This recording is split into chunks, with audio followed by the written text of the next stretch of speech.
Hello, everyone. Honestly, I really don't know how to talk about this. As you all know, there's a well-known position at the White House called the National Security Advisor. Guess what happened? On Friday, right before Memorial Day. Monday is the holiday itself, so just before this long weekend. In the last 30 minutes, on Friday, they received a notice from the Chief of Staff of the White House National Security Advisor. Everyone needs to gather their things. Within 30 minutes, clear out the office. Everyone's fired. White House Security Advisory Board. How many people work under White House National Security Advisor? There are 300 people. So after the layoffs, how many were left? Only 60 people. This is the entire national security team. So, how much was the number reduced by? It was cut down to the number of staff from Eisenhower's era. Back in the 1950s, there were 60 people. Now it's been reduced to just 50 people. It had grown from 60 people to 300 people. Over the course of more than 60 or 70 years.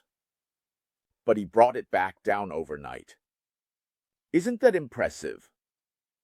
Trump. Let's take a closer look at the whole situation. Waltz, the White House National Security Advisor.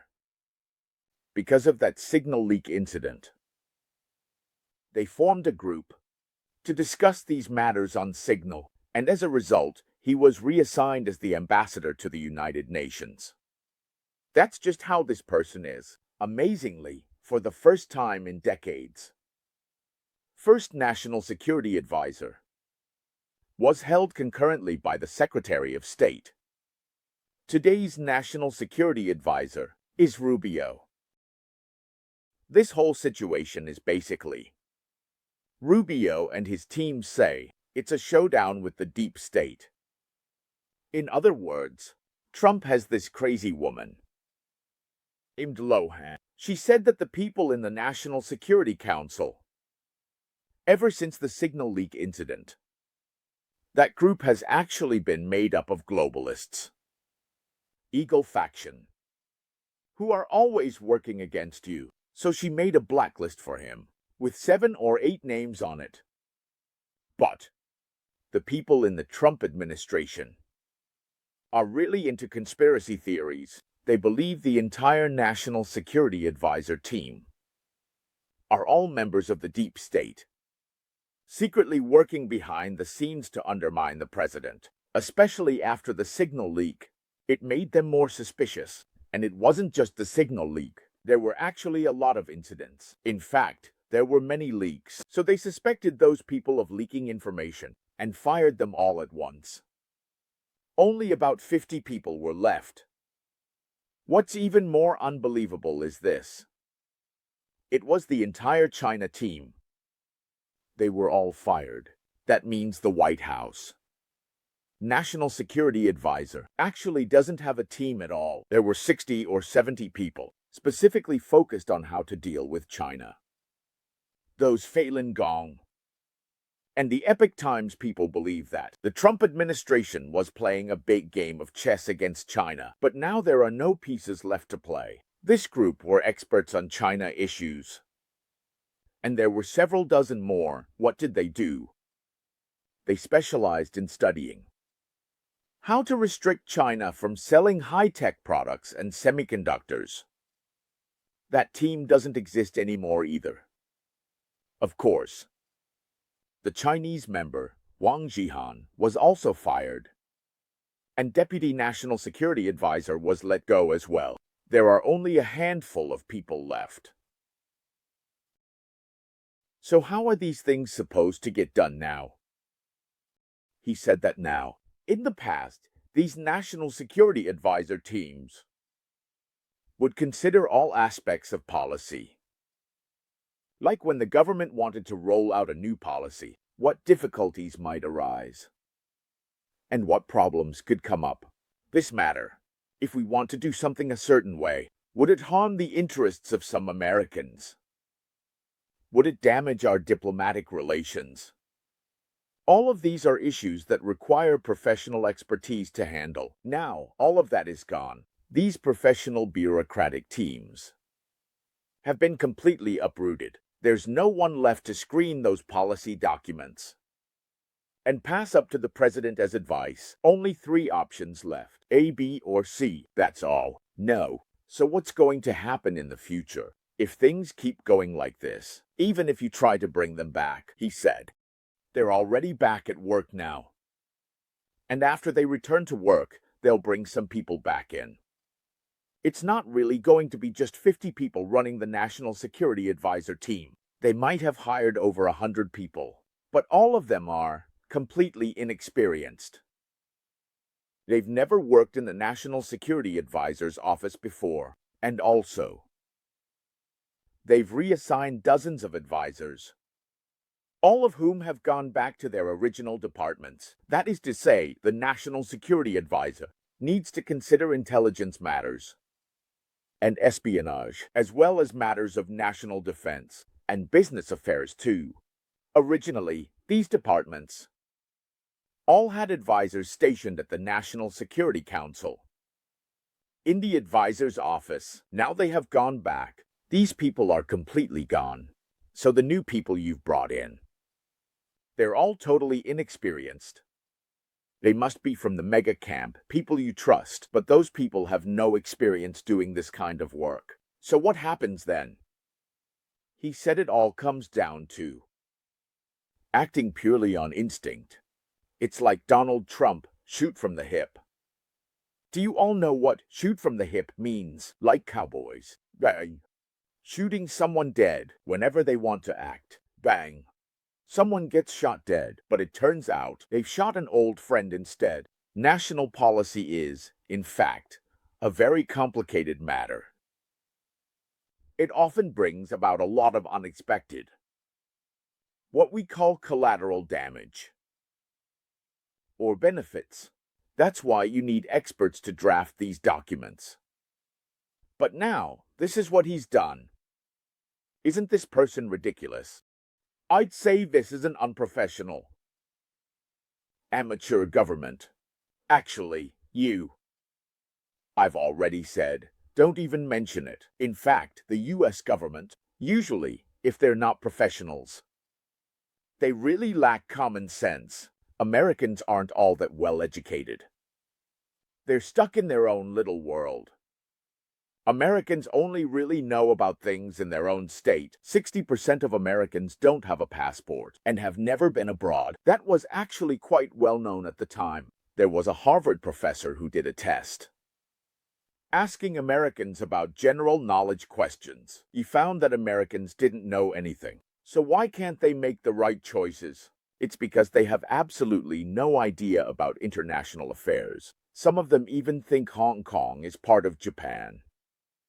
That's really how they see it, even when it comes to people running for president.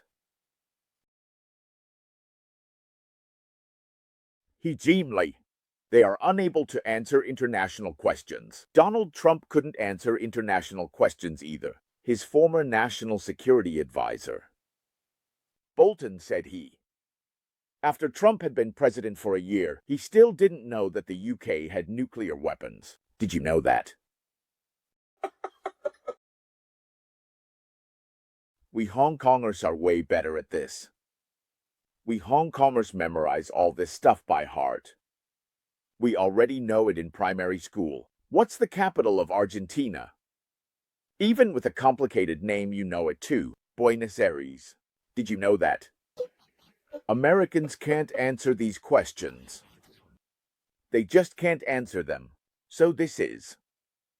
Donald Trump even made fun of those people, saying after entering Harvard they don't know what 2 plus 2 is. They have to take arithmetic classes to learn what 2 plus 2 equals. That's a bit of an exaggeration, but Americans aren't good at math. I've actually seen a true story about this. Someone told me, asked Americans. He asked an American on the street. Asked an American on the street. Now, there are 2 siblings here.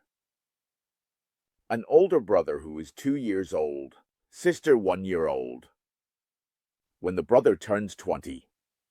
How old is your sister? Americans dare be 10 years old. Even after explaining for a long time, Americans still don't get it. Why isn't it 10?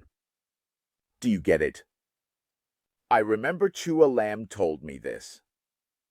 That mental math is what Chinese people are best at. Back then, he was studying in Japan.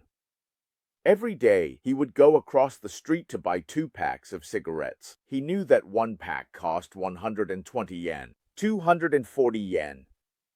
He would hand over 300 yen for them to make change. He bought cigarettes like this for 4 years.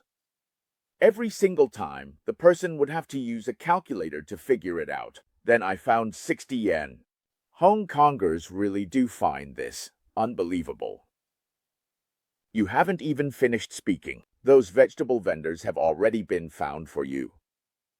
Those numbers are even trickier.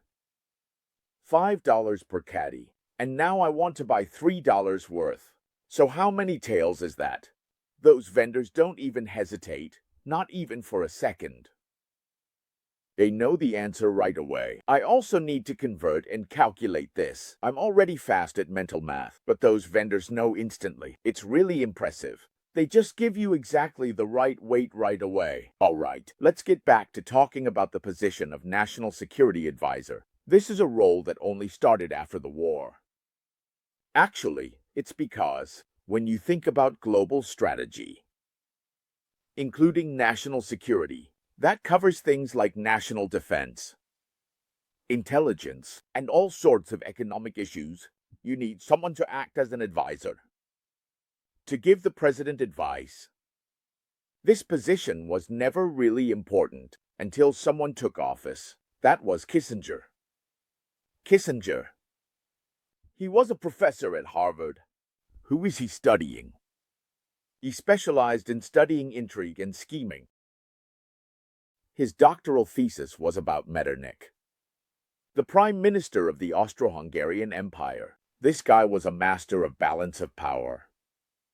He alone used the Austro-Hungarian Empire, after the Napoleonic Wars, to control the balance of power across all of Europe as a whole, until 1848. When the Great Revolution forced him to step down in a hurry. Metternich was impressive. From 1814 to 1848.